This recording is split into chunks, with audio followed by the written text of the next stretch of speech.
Como seria se uma das mais famosas bombas nucleares fosse despejada na principal cidade brasileira? Quando um país cogita usar uma bomba nuclear contra o inimigo, algumas questões são seriamente consideradas, como o potencial de alvejar as principais instalações militares, industriais ou grandes centros populacionais.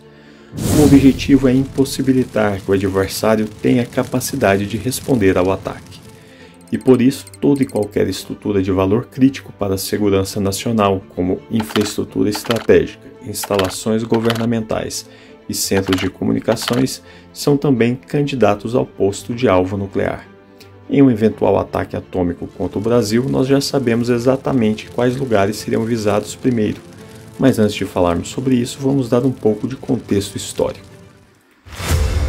Em agosto de 1942, durante a Segunda Guerra Mundial, o governo dos Estados Unidos arquitetou um programa secreto que ocasionou no desenvolvimento das bombas nucleares que seriam lançadas sobre o Japão, a primeira chamada de Little Boy e a segunda intitulada Fat Man. Mais tarde, esse programa ficaria conhecido no mundo inteiro como Projeto Manhattan. Embora o principal inimigo dos Estados Unidos, a Alemanha de Hitler, já tivesse sido derrotada, ainda restava um cruel e persistente adversário: o Império do Japão. Apesar de o Japão não ter qualquer possibilidade de derrotar os Estados Unidos e seus aliados àquela altura, soldados japoneses continuavam combatendo seus inimigos duramente e causavam a morte de milhares de americanos por toda a região do Pacífico. Nesse momento, os Estados Unidos foram confrontados com uma escolha: continuar combatendo o Japão homem a homem, assim prolongando a guerra e o número de mortes, ou utilizar a bomba mais destrutiva que a humanidade já havia inventado e colocar todo o Império Japonês de joelhos. A decisão do governo americano foi rápida e sua lógica é fácil de compreender. Ao atacar o Japão com uma ogiva nuclear, além de humilhar o país asiático e colocar um ponto final na guerra, os Estados Unidos deixaram claro que eles haviam se tornado a primeira superpotência mundial. Hiroshima, a explosão mais quente que o Sol. Às 8h15 da manhã, no dia 6 de agosto de 1945, a bomba Little Boy, fabricada com urânio-235, foi lançada sobre a cidade japonesa de Hiroshima. A explosão devastadora causou destruição generalizada, matando aproximadamente 140 mil pessoas e deixando um grande número de feridos e afetados pela radiação. Esse evento seria um divisor de águas na história da humanidade. A partir daqui, guerras não seriam apenas episódios de destruição local, mas poderiam ser gatilhos para uma reação em cadeia com o potencial de ameaçar a própria existência da vida na Terra. Mas Hiroshima foi apenas a primeira etapa de demonstração de supremacia militar americana. O segundo golpe aconteceria 3 dias mais tarde. Em 9 de agosto de 1945, a segunda bomba, chamada Fat Man, foi lançada sobre a cidade de Nagasaki, também no Japão. Esse segundo artefato nuclear era baseado em outro elemento químico, plutônio-239. Embora o número de mortos em Nagasaki tenha sido menor, aproximadamente 70 mil pessoas, seus efeitos catastróficos perduraram e solidificaram a posição americana como líder militar incontestável. Ambas as bombas eram do tipo de fissão nuclear, que libera energia através da divisão de núcleos atômicos pesados. Bombas de fissão, apesar de terrivelmente destrutivas, são relativamente simples em comparação com as bombas de fusão, também conhecidas como bombas de hidrogênio. Antes de mostrar a destruição que uma bomba nuclear causaria ao ser lançada no Brasil, veja a diferença do poder de destruição da primeira bomba nuclear utilizada no Japão e das suas sucessoras, até a bomba mais poderosa já inventada pelo homem, a ogiva russa chamada Tsar Bomba. A Tsar Bomba tinha uma potência estimada de aproximadamente 50 megatons de TNT, o que é equivalente a cerca de 3.800 vezes a potência combinada das bombas de Hiroshima e de Nagasaki. Devido ao enorme poder de destruição da Tsar Bomba, ela nunca foi implantada em conflitos reais. sendo apenas um teste de demonstração do poderio nuclear da União Soviética durante a Guerra Fria. Agora, imagine os efeitos dessas 3 bombas lançadas separadamente sobre a metrópole de São Paulo. Quais seriam os impactos imediatos, os de médio e longo prazo? Quantas pessoas morreriam ou seriam afetadas diretamente pela explosão e pela radiação dessas armas assustadoras? Primeira simulação. A bomba de Hiroshima Little Boy.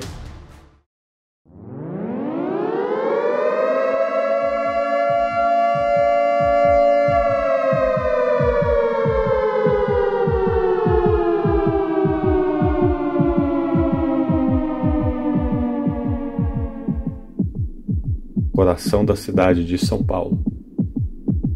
O artefato de 15 quilotons é detonado no ar, a altura de 600 metros, criando uma intensa bola de fogo que avança impiedosamente. A explosão acontece antes que a ogiva nuclear toque o solo, porque assim a propagação do inferno de fogo e da onda de choque são ampliados, e a destruição alcança horizontes ainda mais distantes. Uma bola de fogo com raio de 180 metros é produzida no momento da explosão, e tudo o que ela toca, sejam prédios, veículos ou pessoas, é transformado em pó. A Praça da Sé é efetivamente vaporizada em menos de 1 segundo após a explosão. Mas esse é apenas o ponto inicial de impacto. A explosão gera pressão tão intensa que danos graves atingem um raio de 339 metros. As estruturas alcançadas, como prédio de concreto fortemente construídos, são gravemente danificadas ou demolidas. As fatalidades nessa área chegam a aproximadamente 100%. A radiação emitida pela explosão nuclear vai ainda mais longe, atingindo um raio de 1,2 km. Todas as pessoas dentro desse espaço seriam seriamente afetadas pela radiação e provavelmente morreriam em cerca de 1 mês. Outros 15% dos sobreviventes eventualmente morreriam de câncer como resultado da exposição. No raio de aproximadamente 2 km, temos o terror da radiação térmica, que provoca queimaduras de 3º grau, que se estendem por todas as camadas da pele, e muitas vezes são indolores porque destroem os nervos. O resultado são cicatrizes graves ou incapacitação física, além da necessidade de amputação de membros. Equipes de resgate lutam incansavelmente para ajudar os sobreviventes, mas a escala da destruição é inimaginável. A intensidade da radiação causa a busca desesperada por abrigo, mas a doença nuclear é invisível e causa danos irreversíveis a todos que a ela são expostos. Familiares buscam por entes queridos em meio ao caos, enquanto o país chora a perda de vidas e a destruição de sua principal cidade. Número de mortos, 149 mil. Número de feridos, 384.160. Embora essas estatísticas por si só já sejam assustadoras, esse seria apenas o resultado da explosão de uma pequena bomba nuclear. Segunda simulação. Uma bomba americana de hidrogênio é detonada no centro de São Paulo. Dessa vez, a bola de fogo é mais de 10 vezes maior e atinge um raio de 2 km. O centro da cidade é quase inteiramente pulverizado. A Avenida Paulista é derretida e a cidade de São Paulo torna-se irrecuperável. Algumas estruturas em Moema, Jardim Europa, Tatuapé e Jardim São Paulo permanecem de pé, mas estão irreconhecíveis devido à extensão dos danos. A radiação atinge um raio de 3 km, causando mortes encadeadas pelos próximos 30 dias. Os sobreviventes afetados pela radiação adoecem ao longo dos próximos meses. A onda de destruição pesada varre a cidade até as imediações do Parque Ibirapuera. O impacto da bomba é tão profundo que a radiação térmica se espalha por um raio de 20 km, atingindo até mesmo Osasco, Santo André e Guarulhos, causando queimadura de 3º grau em 100% das pessoas atingidas. O número de mortos chegaria a 2.342.000, o número de feridos 4.186.000. Terceira simulação, a maior bomba já detonada pelo homem. A Tsar Bomba atinge São Paulo.